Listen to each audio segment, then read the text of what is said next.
ஒரு மனிதரால் ஒரு விதை மண்ணுக்குள் புதைக்கப்படுகிறது. அந்த நொடி முதல் அந்த விதை நான் எப்போது முளைப்பேன் என்று ஆவலுடன் எதிர்பார்த்து காத்திருந்தது. அன்றைய பொழுதை உற்சாகத்துடன் கழித்தது. முதல் நாள் இரவு உறங்கி எழுந்தது. அந்த விதை இன்னும் மண்ணுக்குள்ளேதான் இருந்தது. அதற்கு பொறுமையில்லை. பக்கத்தில் வேரூன்றி உயர்ந்து நின்ற மரங்களை எல்லாம் ஏக்கத்தோடு பார்த்தபடி அன்றைய பொழுதை கழித்தது. இரண்டாம் நாள் உறங்கி எழுந்தது. அதே இருள், அதே மண். சுற்றிலும் சிறு சிறு செடிகள் மண்ணை துளைத்து மேலே வந்திருந்தன.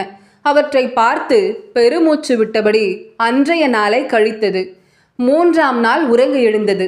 தன் அருகே புதைக்கப்பட்ட மற்றொரு விதை இப்போது செடியாகி விட்டதை பார்த்தது. இவன் என் நிலையில் தானே இருந்தான், இப்போது வளர்ந்து விட்டானே என்று ஏங்கியது. சோகத்துடன் அந்த நாளையும் கழித்தது. நான்காம் நாள் உறங்கி எழுந்தது. இன்னும் மண்ணுக்குள்ளேதான் இருந்தது. நான் ஒருபோதும் முளைக்க மாட்டேனா என்ற பயம் வந்துவிட்டது அந்த விதைக்கு. இப்படியே மண்ணுக்குள் மக்கி போகிறேனா? பயம் அதனை கவ்வியது. அழுது புலம்பி மூர்ச்சையும் ஆகிவிட்டது. அடுத்த நாள் கண் விழித்து பார்த்தது. அது பூமிக்கு மேலே ஒரு சிறிய தளிராக தலை காட்டி நின்றது. ஆனால் அந்த சந்தோஷத்தை அந்த செடியால் உணர முடியவில்லை. இதற்காகத்தானா அழுது புலம்பி பூமிக்குள் இருந்த நாட்களை எல்லாம் வீணாக்கினேன்? அந்த அமைதி, மண்ணின் ஈரம், அதன் தன்மை, சுகந்தம் எதையும் உணராமலே அந்த நாட்களை வீணாக்கி விட்டேனே.